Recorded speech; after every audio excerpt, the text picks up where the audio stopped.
오늘은 베드로전서 2장 본문을 중심으로 구원에 이르도록 자라가라 하는 제목으로 말씀을 나눌 때 많은 은혜 받으시기 바랍니다. 우리는 지금 사순절 절기를 보내고 있습니다. 사순절은 예수 그리스도의 고난과 부활을 준비하는 40일간의 영적인 여정을 의미합니다. 사순절은 40이라는 숫자에서 유래한 것입니다. 이 40이라는 숫자가 성경에서 상징하는 바가 굉장히 큽니다. 예수님이 공생애를 시작하시기 전에 40일 동안 광야에서 금식하며 줄이셨습니다. 그리고 이스라엘 백성들이 가나안 땅을 향하여 나아가는 그 여정에 40년 광야 생활을 했습니다. 40이라는 숫자가 성경에서 큰 의미를 갖습니다. 이 사순절 기간 동안에 우리 믿음의 사람들은 자신의 삶을 돌아보면서 금식하고 또 기도하고 성경 말씀을 묵상하면서 그리고 구제를 나누는 구제를 통해서 영적으로 성장하기 위한 노력을 하게 됩니다. 고난주간이 다가오고 또 부활절을 맞이하는 이 시기에 주님의 죽으심과 또 부활하심을 묵상하면서 하나님의 은혜를 체험하는 절기가 되기를 주님의 이름으로 축원합니다. 아멘. 여기에 여러 종류의 티백이 있습니다. 여러분들 이게 무슨 차인지 아시겠어요? 무슨 차? 종류를 한번 맞춰보십시오. 모르겠죠? 네. 티백이 껍질이 벗겨져 있으면요, 눈으로는 이게 무슨 차인지를 우리가 확인할 수가 없습니다. 그렇다면 우리가 이 티백이 무슨 차 종류인지를 어떻게 알 수가 있습니까? 어떻게 하면 알 수 있어요? 뜨거운 물에 담가보면 알 수 있습니다. 뜨거운 물에 담가서 그 향과 그 색깔과 맛을 보면 이 차가 현미 녹차인지 둥글레 차인지 보리 차인지 무슨 차인지를 알 수가 있다는 것입니다. 사람의 정체도 마찬가지라는 것입니다. 내가 누구인지를 알려면요, 고난에 처해 보면 알 수 있다는 것입니다. 평온할 때는 모두가 다 좋은 사람이에요. 하지만 뜨거운 물과 같은 고난을 만나게 되면요, 사람의 진짜 정체가 나타나게 된다는 것입니다. 우리의 믿음도 마찬가지예요. 평온할 때는 모두가 다 믿음이 좋아 보입니다. 여러분들 앞뒤 좌우로 주변에 믿음의 지체들 한번 보십시오. 얼마나 믿음이 좋아 보입니까? 얼마나 거룩하고 훌륭해 보입니까? 하지만 고난을 만나면 우리의 믿음이 진짜인지 가짜인지 확인할 수가 있다는 것입니다. 건강이 안 좋고 사업이 힘들고 우리의 가정이 문제가 있고 또 관계에 어려움이 있을 때 바로 그때에 나 자신의 진짜 믿음을 확인할 수가 있습니다. 우리 삶에 있어서 고난의 시간은 하나님께서 나의 성품과 내 믿음을 점검하시는 때입니다. 그래서 하나님께서 우리를 광야로 내모세요. 이스라엘 백성들을 40년 동안 광야에서 훈련시키셨듯이 우리의 믿음을 점검하고 확인하시기 위해서 고난의 현장으로 내모실 때가 있다는 것입니다. 그래서 광야는 내 본성과 밑바닥이 다 드러나는 곳입니다. 이만하면 괜찮을 줄 알았던 내 신앙의 미천함이 드러나는 현장이 바로 광야, 고난의 자리라는 것입니다. 우리나라 양궁 대표팀의 실력은 세계 최고입니다. 대한민국 국가대표 선발전에서 선발이 되면요, 그 사람이 올림픽에서 금메달을 따는 것은 당연한 일이라고 여길 정도로 우리나라 국가대표 선발전이 굉장히 치열합니다. 2012년 런던 올림픽 때 우리나라 대표팀이 최고의 적수로 꼽은 것이 뭐냐면요, 타국의 선수들이 아니었어요. 변덕스러운 날씨였습니다. 영국은 비가 많이 오잖아요. 언제 어느 때 비바람이 불지 모르는 그러한 이상기후 현상을 보인 곳이 영국이었기 때문에 날씨가 변수였습니다. 그래서 우리나라 양궁 대표팀이 그때 비바람 속에서 그렇게 많은 훈련을 했다고 합니다. 그리고 대회 날이 시작되었어요. 4일 전부터요, 영국에 이상한 일이 벌어진 거예요. 날씨가 굉장히 좋은 거예요. 맑은 날씨가 계속해서 이어지는 그런 이상한 날이 계속된 것입니다. 그래서 한 기자가 남자 국가대표 양궁 대표팀 감독에게 이렇게 이야기한 것입니다. 감독님, 이런 날씨만 계속된다면 참 좋을 텐데요. 이렇게 얘기했어요. 그랬더니 감독이 이렇게 얘기를 합니다. 아닙니다. 오히려 저는 비가 쏟아졌으면 좋겠습니다. 맑은 날씨에는 실력을 가늠하기가 어렵습니다. 비가 오고 바람이 불어야 비로소 선수들의 실력 차이가 확연하게 드러나게 됩니다. 감동적이지 않습니까? 그만큼 자신이 있기 때문에 고난에 대비해서 훈련을 했기 때문에 자신이 있는 것입니다. 우리 믿음의 사람들도 마찬가지예요. 삶 가운데 고난과 아픔을 만나면 우리의 믿음의 실체를 확인할 수가 있다는 것입니다. 고난이라는 광야의 현장에서 얼마나 많은 신앙인들이 좌절하고 실망하며 하나님 품을 떠나 있는지 모릅니다. 하지만 주님은 연약한 믿음을 가진 우리를 실패자라고 그렇게 나무라지 않으십니다. 오히려 실패한 우리의 믿음을 다듬고 다듬어서 진짜 믿음의 사람으로 성장시켜 주십니다. 대표적인 사람이 베드로입니다. 만선의 기적을 통해서 주님을 인격적으로 만난 베드로는 부모 형제와 배를 버려두고 주님을 따라 나섭니다. 주님의 제자가 되었어요. 주님의 수제자로서 모든 일을 총괄하는 그러한 믿음의 소유자가 되었습니다. 다 주를 버릴지라도 나는 절대로 주를 버리지 않겠다고 호언장담한 사람이 베드로였어요. 하지만 군병들에게 붙잡힐 위기에 처하자 베드로가 어떻게 했습니까? 주님을 모른다고 3번씩이나 저주하며 부인한 그러한 실패자였습니다. 배신자였어요. 여기까지만 보면 베드로는 실패한 믿음의 소유자입니다. 하지만 주님은 부활하신 주님이 어떻게 했습니까? 그 실패한 베드로를 다시 찾아가셔서 베드로에게 네가 나를 사랑하느냐 3번 물으신 후에 다시 그에게 소명을 부여해 주셨습니다. 그때부터 베드로의 진짜 믿음이 드러나기 시작했어요. 베드로가 설교하자 3,000명이나 되는 사람들이 회개하는 역사가 일어났습니다. 죽은 다비다라는 여인이 베드로가 기도하자 살아나는 기적이 일어났어요. 초대교회 박해 시절에는 자신과 같이 주님을 배신하고 떠났던 사람들을 다시 용서하는 그 은혜가 임하게 된 것입니다. 베드로가 쓴 첫 번째 편지가 오늘 본문 말씀인 베드로 전서입니다. 이 베드로 전서는 고난의 문제를 다루고 있어요. 베드로는 고난 중에 있는 성도들을 격려하고 고난의 의미를 가르쳐주고 산 소망을 주기 위해서 이 편지를 쓰게 된 것입니다.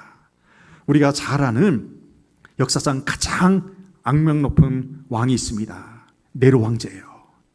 이 네로 황제가 어느 날 술을 진탕 먹고 로마 시내에 불을 질렀어요. 참 나쁜 사람이죠.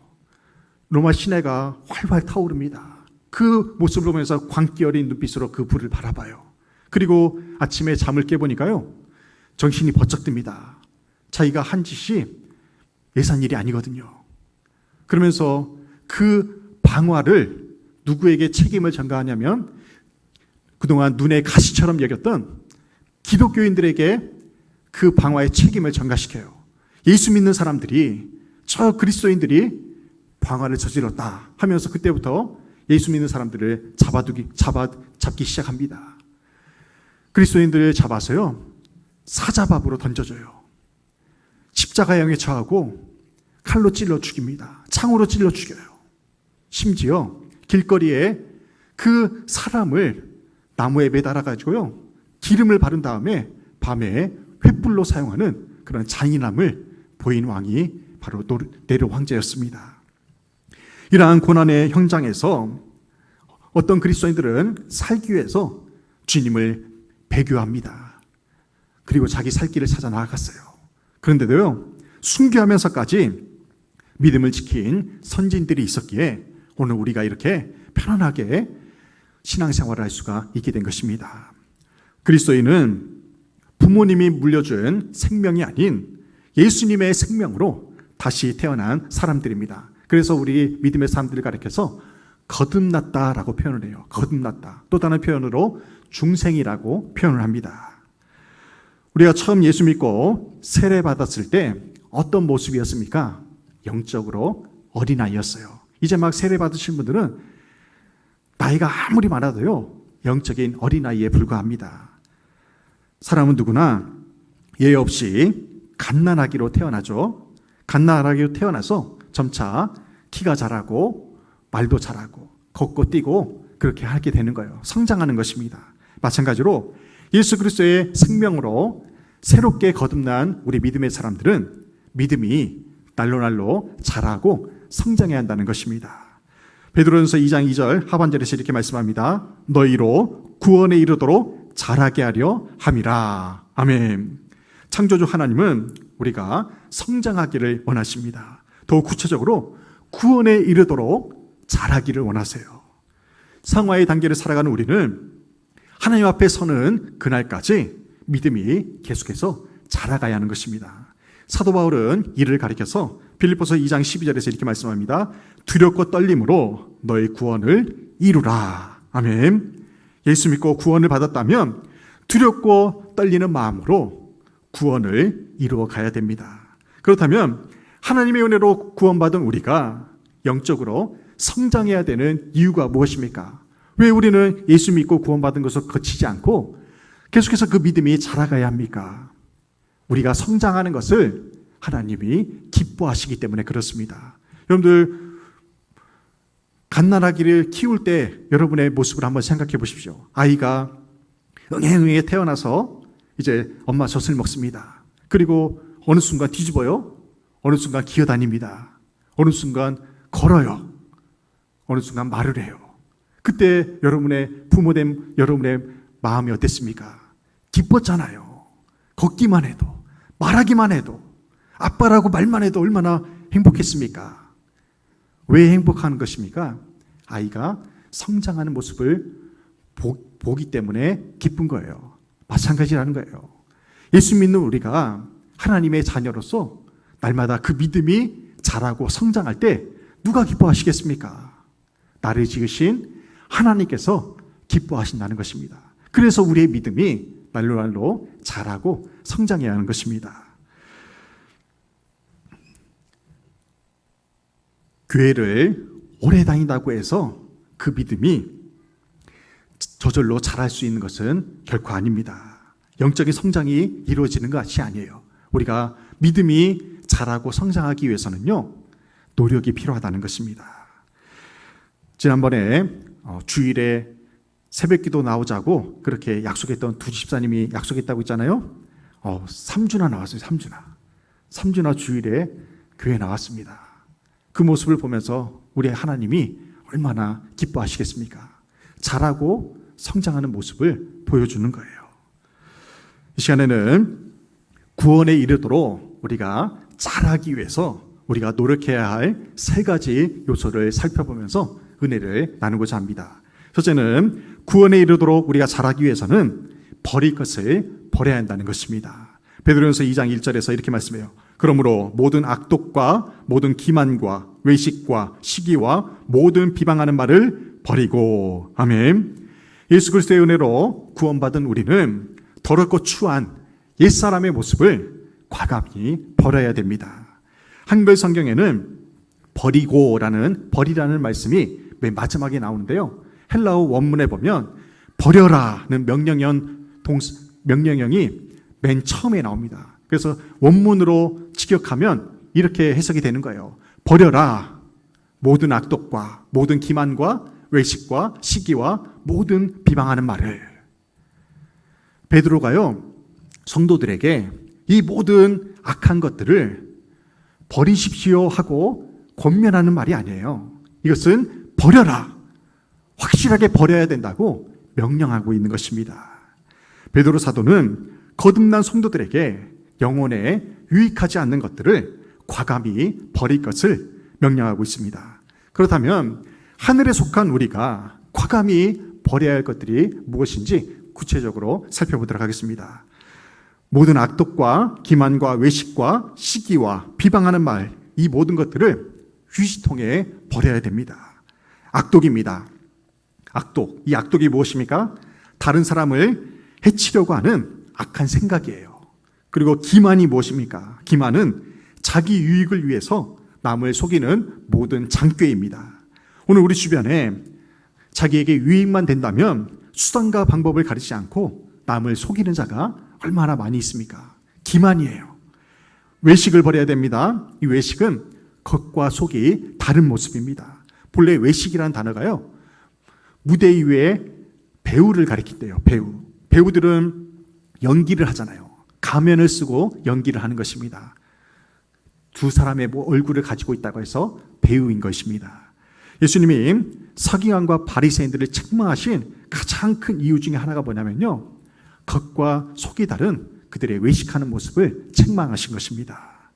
그 다음에 시기예요. 시기는 무엇입니까? 남이 잘 되는 것을 보면 배가 아픈 거예요. 남의 행복을 바라지 않는 악한 마음이 바로 이 시기인 것입니다. 그리고 마지막으로 비방입니다. 비방은 남 뒤에서 헐뜯는 것을 의미합니다. 대인관계를 해치는 가장 큰 원인 중에 하나가 바로 이 무서운 악담과 중상모략하는 말이라는 것입니다. 이 모든 악독과 기만과 외식과 시기와 비방하는 말을 버릴 때에 비로소 우리가 영적으로 성장할 수가 있다는 것입니다. 여러분들 생각해 보세요. 악독과 기만과 외식과 시기와 이 비방의 특징이 무엇이겠습니까? 마음으로 품은 생각이요, 말로 나타난다는 것입니다. 이 모든 버릴 것들의 공통점은 말이라는 거예요. 말로써 사람의 마음을 아프게 한다는 것입니다. 여호수아 6장에 보면 여호수아가 백성들에게 여리고성을 7일 동안 돈을 돌면서 한 가지 명령을 내립니다. 무슨 명령을 내냐면 여리고성을 돌면서 한마디도 하지 말라고 했어요. 아무 말도 하지 말라고 했어요. 왜 그랬겠습니까? 이스라엘 백성들의 습성을 너무도 잘 알고 있었어요. 입만 열면 원망불평해요. 시기하고 저주하고 그런 악독한 말을 해요. 그런 말을 하나님이 미워하십니다. 그래서 그 전쟁에서 승리하려면, 여리고성을 무너뜨리려면 이스라엘 백성들이 침묵해야 한다는 것을 잘 알고 있었던 것입니다. 여러분들 말을 많이 하고 싶으면요, 새벽기도 나와서 하나님께 하소연하십시오. 하나님이 다 들어주세요. 그리고 우리의 마음을 평온하게 하십니다. 내 말로 상대방에게 상처 주지 말고 하나님께 아뢰시길 바랍니다. 내 영혼에 유익하지 않은 것들을 과감히 버림으로 구원에 이르도록 자라가는 저희들 되시기를 주님의 이름으로 축원합니다. 아멘. 두 번째로 우리가 구원에 이르도록 자라기 위해서는 말씀을 먹어야 됩니다. 베드로전서 2장 2절이에요. 갓난아기들 같이 순전하고 신령한 젖을 사모하라. 이는 그로 말미암아 너희로 구원에 이르도록 자라게 하려 함이라. 아멘. 여기서 순전하고 신령한 젖은 하나님의 말씀입니다. 하나님의 말씀을 사모하라는 거예요. 갓난아기를 보십시오. 엄마가 알려주지도 않았는데도요, 젖을 찾습니다. 왜요? 배고프니까. 아이들에게 체면이 있습니까? 체면이 없어요. 아무 데서나 웁니다. 왜요? 배고프니까 밥 달라고, 젖 달라고 우는 거예요. 아이가 엄마의 젖을 사모하듯이 우리 믿음의 사람들이요, 순전하고 신령한 젖, 곧 하나님의 말씀을 사모하라고 그렇게 강조하고 있는 것입니다. 예수 믿고 구원받은 우리 또한 갓난아이처럼 신령한 젖을 사모해야 됩니다. 다윗은 자신이 하나님의 말씀을 얼마나 사모하는가를 이렇게 표현합니다. 시편 119편 131절입니다. 함께 공독합니다. 내가 주의 계명들을 사모함으로 내가 입을 열고 헐떡였나이다. 아멘. 다윗은요, 내가 입을 열고 헐떡였나이다. 헐떡이면서 이 말을 표현해요. 헐떡인다는 말은요, 무언가를 애타게 찾는 것을 의미해요. 다윗은 하나님의 말씀을 얼마나 사모했던지 숨을 헐떡이면서까지 그 말씀을 읽었다는 것입니다. 우리 또한 말씀에 대한 헐떡임이 있기를 간절히 소망합니다. 성경은 말씀을 이해하고 분석하라고 말하지 않습니다. 하나님 말씀을 먹으라고 표현하고 있어요. 에스겔서 3장 1절에서 이렇게 말씀합니다. 인자야, 너는 발견한 것을 먹으라. 너는 이 두루마리를 먹고 가서 이스라엘 족속에게 말하라. 아멘. 하나님께서 이 에스겔 선지자를 부르실 때에 두루마리에 기록된 성경을 어떻게 하라고 했어요? 먹으라고 했어요. 먹으라. 성경을 읽으라는 것이 아니라 성경을 먹으라고 합니다. 먹으라. 에스겔이 그 말씀을 먹자 어떻게 됐습니까? 3장 3절 하반절에 이렇게 말씀해요. 내가 먹으니 그것이 내 입에서 달기가 어떻게 되더라? 꿀 같더라 했어요. 꿀 같더라. 꿀 같더라. 에스겔이 하나님의 말씀을, 그 두루마리 성경을 읽고 또 읽고 또 읽자 그 말씀이 꿀송이처럼 단맛이 났던 것입니다. 여러분이 집으로 돌아가시면 제가 숙제를 하나 드릴게요. 집에 돌아가셔서 시편 119편 말씀을 소리내서 읽어보십시오. 소리내서. 그러면 신기한 경험을 할 거예요. 그 말씀이 입에서 단내가 날 거예요. 한번 시험해 보십시오. 윤진영 목사가 한 말이 맞나 안 맞나 시험해 보십시오. 몇 편 읽어보라고요? 119편, 시편 119편 말씀을 집에 가서 큰 소리로 소리내서 읽어보십시오. 입에서 꿀송이 같이 단내가 날 것입니다. 왜 우리가 갓난아기처럼 순전하고 신령한 젖을 사모해야 됩니까? 하나님의 말씀을 사모하는 만큼 나의 영이 성장하기 때문에 그렇습니다. 하나님의 말씀을 사모하는 사람만이 말씀의 지혜로 형통한 삶을 살아갈 수가 있습니다. 제가 학생 때 신앙생활하면서 어느 때가 가장 행복했는가 그걸 한번 돌아봤어요. 생각해 보니까요, 제가 고등학생 때 3년 동안 1, 2, 3년 동안 이제 학교 정규 수업이 끝나고 야간 자율학습 의무적으로 할 때 그때 저녁 시간이 딱 1시간이 있었어요. 1시간 자유시간 줬어요. 그 1시간 동안 10분 동안 열심히 자전거 밟아서 집으로 갑니다. 그리고 10분 안에 밥을 먹고 또 10분 동안 자전거 밟아서 교회로 갔어요. 교회에서 30분 동안 하나님을 찬양하며 기도합니다. 그리고 자전거 밟고 또 학교로 가요. 그렇게 3년을 지냈던 그 시간이 저에게서는 잊지 못할 은혜의 시간이었습니다. 여러분의 자신에게도 여러분의 영이 성장하는 그러한 계기가 분명 있을 것입니다. 미국의 워싱턴의 한 박물관에요, 미국의 16대 대통령인 아브라함 링컨이 사용했던 낡은 성경이 전시되어 있다고 합니다. 그 성경에는 링컨이 말씀을 읽으면서 흘렸던 눈물 자국이 선명하게 드러나 있대요. 그리고 손가락으로 말씀 한 단어 한 단어를 짚어가면서 링컨이 말씀을 읽었대요. 가장 많은 손때가 묻은 그 손자국이 담긴 그 말씀이 뭐냐면 시편 34편 4절 말씀입니다. 함께 공독합니다. 내가 여호와께 간구하매 내게 응답하시고 내 모든 두려움에서 나를 건지셨도다. 아멘.